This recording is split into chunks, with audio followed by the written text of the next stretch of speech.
Hi everyone, ಇವತ್ತು ನಾವು home made chocolate ಹೇಗೆ ಮಾಡೋದು ಅಂತ ನೋಡೋಣ. Welcome back to my kitchen.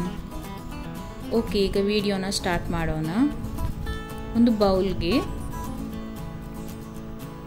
1/4 ಕಪ್ಪಷ್ಟು ವರ್ಜಿನ್ ಕೊಕೊನಟ್ ಆಯಿಲ್ ಹಾಕಿ, ಅಂದರೆ ಶುದ್ಧ ತೆಂಗಿನ ಎಣ್ಣೆ, ಪ್ಯೂರ್ ತೆಂಗಿನ ಎಣ್ಣೆ. ಇದಕ್ಕೆ ಈಗ 2 ಟೇಬಲ್ ಸ್ಪೂನಷ್ಟು ಐಸಿಂಗ್ ಶುಗರ್ ಹಾಕಿ, ಅಂದರೆ ಸಕ್ಕರೆ ಪುಡಿನ ಹಾಕ್ಕೋಬೇಕು. ಇದನ್ನು ಚೆನ್ನಾಗಿ ಮಿಕ್ಸ್ ಮಾಡ್ಕೊಳ್ಳಿ.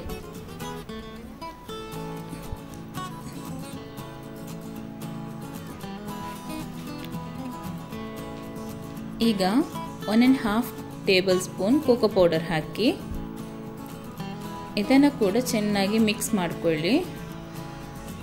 ಲಂಪ್ಸ್ ಉಳಿಬಾರ್ದು, ಹಾಗೆ ಮಿಕ್ಸ್ ಮಾಡ್ಕೋಬೇಕು.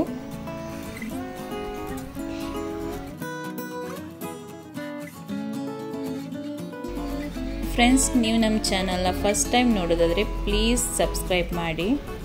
ಇದನ್ನೀಗ ಡಬಲ್ ಬಾಯ್ಲರ್ ಮೆಥಡಲ್ಲಿ ಮೆಲ್ಟ್ ಮಾಡ್ಕೋಬೇಕು. ಈ ರೀತಿ ಒಂದು ಪ್ಯಾನ್ಗೆ ನೀರನ್ನು ಹಾಕಿ ಅದರ ಮೇಲೆ ಬೌಲನ್ನಿಟ್ಟು ಮಿಕ್ಸ್ ಮಾಡ್ತಾ ಇರಿ. ಒಂದು 5 ಮಿನಿಟ್ಸ್ ತನಕ ಇದೇ ರೀತಿಯಾಗಿ ಮಿಕ್ಸ್ ಮಾಡಿ, ಆಗ ಇದು ಮೆಲ್ಟ್ ಆಗುತ್ತೆ. ಇದೀಗ ಮೆಲ್ಟ್ ಆಗಿದೆ ನೋಡಿ. ಈಗ ಫ್ಲೇಮ್ನ ಆಫ್ ಮಾಡ್ಕೋಬೇಕು. ಇದನ್ನು ತೆಗೆದು ಚಾಕ್ಲೇಟ್ ಮೋಲ್ಡ್ಗೆ ಹಾಕಿ ಈ ರೀತಿಯಾಗಿ ಹಾಕೋಬೇಕು. Wow, I like chocolate. ಇದರಲ್ಲಿ ಟಿಪ್ಸ್ ಏನಂದರೆ, ನಾವು ಕೊಕೊನಟ್ ಆಯಿಲ್ ಹಾಕ್ತೀವಲ್ಲ, ಅದರ ಬದಲಿಗೆ ಬಟರ್ ಹಾಕಿದ್ರೂ ಆಗ್ಬೋದು, ಅಂದರೆ ಬೆಣ್ಣೆ, ಇಲ್ಲಾಂದರೆ ಡಾಲ್ಡಾನಾದರೂ ಯೂಸ್ ಮಾಡ್ಬೋದು. ಫ್ರೆಂಡ್ಸ್, ಇದನ್ನೀಗ ಸೆಟ್ ಆಗಲಿಕ್ಕೆ 1 ಗಂಟೆ ತನಕ ಫ್ರೀಝರಲ್ಲಿ ಇಡಬೇಕು.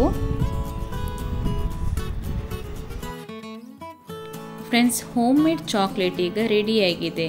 ಮಕ್ಕಳಿಗಂತೂ ಇದು ತುಂಬಾ ಇಷ್ಟ ಆಗುತ್ತೆ. ನೀವು ಮನೆಯಲ್ಲಿ ಟ್ರೈ ಮಾಡಿ. ಹಾಗೆ ಈ ರೆಸಿಪಿ ನಿಮಗೆ ಇಷ್ಟ ಆದರೆ ಪ್ಲೀಸ್ ಲೈಕ್ ಮಾಡಿ, ಶೇರ್ ಮಾಡಿ, ಹಾಗೆ ಕಾಮೆಂಟ್ ಮಾಡಿ. ಸಬ್ಸ್ಕ್ರೈಬ್ ಮಾಡೋದಕ್ಕೆ ಮರಿಬೇಡಿ. Thanks for watching. ನಿಮ್ಮ ಫ್ಯಾಮಿಲಿ, ಫ್ರೆಂಡ್ಸ್ ಎಲ್ರಿಗೂ ಶೇರ್ ಮಾಡ್ತಾ ಇರಿ. ಆದಷ್ಟು ಸಪೋರ್ಟ್ ಮಾಡ್ತಾ ಇರಿ. ಇನ್ನು ನೆಕ್ಸ್ಟ್ ವಿಡಿಯೋದಲ್ಲಿ ಸಿಗ್ತೀನಿ.